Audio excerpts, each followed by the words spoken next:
The Raksha Mantri is present, like I said, a moment to remind the entire world that the recognition still is due.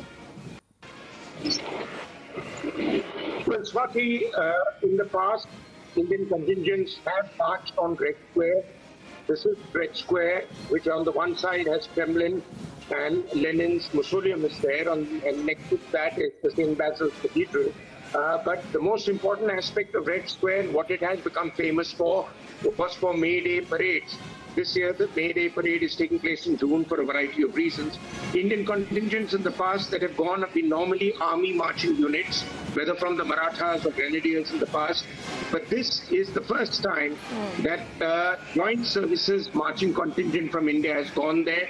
And as you saw, that the army had a contingent from the Sikh Light Infantry, which my guess is was probably the best marching contingent this year in the Republic Day Parade, and normally it's the best army marching contingent that goes up to Moscow. And you have the Air Force in light blue shirts and the Navy in dark navy blue jackets and headgear. Now, there are only a handful of countries who still have these massive military parades. It works both for energizing the population, and it also works well for the morale of the services. China recently had the parade to mark the 70th anniversary of the Chinese Communist Party coming into power, and we have a regular Republic Day parade. As far as I know, the last major parade in America was after their victory in the Gulf War I. When President Bush Sr. was the president. But two or three other things interesting from the Soviet or Russian point of view. It was the Soviet Union that participated extensively in World War II on the side of the Americans, the Brits, the French, and the Allied contingents. But they did some remarkable things in that war. One was, it was because Hitler decided to attack Mother Russia that it spelled the end of Hitler's campaigns in Europe, because he opened up on all fronts. And therefore, when Hitler went into Russia from 1941 onwards, it was downhill. The most prominent military commander at that time was Marshal Zhukov, and the Soviet leader was Stalin, who was seen in many peace meetings and photographs with Roosevelt of Roosevelt of the United States, pardon me, and Churchill of the UK.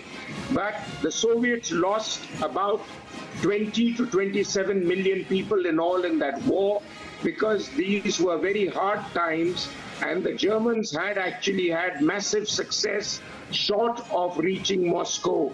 They were around St. Petersburg, they fought extensively at Kiev, and other parts of what is now known, as some of them are known, East Europe. Since then, and there's another interesting anecdote which we must know, it was after the Second World War, in one of these May Day parades, that the military attaches of the United States counted the number of aircrafts Soviets fielded for the parade, for the flypast.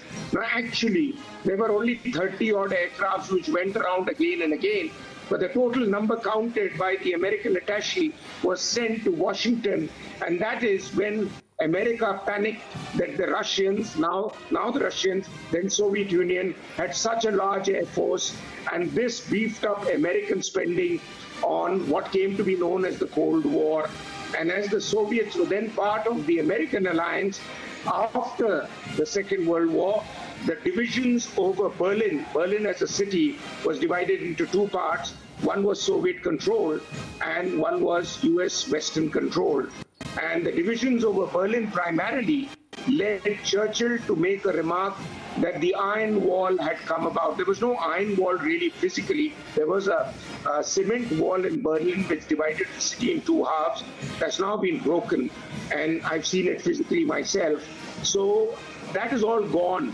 But there is now a new Cold War rivalry between Russia and the United States for a variety of reasons. Primarily, their policies are in conflict of each other in the Middle East.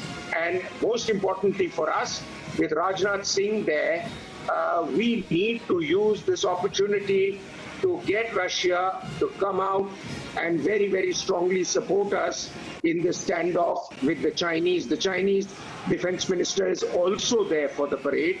And Mr. Putin had honored the Chinese 2 years ago for their big parade when he was the chief guest. So the Chinese and the Russians have come very close together. And this is not just unsettling for us, it is also unsettling for the geopolitics of the world, where the world took it for granted that China was all alone. But if China and Russia actually bond together with Pakistan. But as of now, Russia has made it stand clear that it is not going to intervene, and it has made it clear that India and China can solve this problem on their own. But Maruf Raza, stay on with us. We'll keep on cutting to those visuals coming in live from Moscow. For now, we're moving on to this breaking input and this big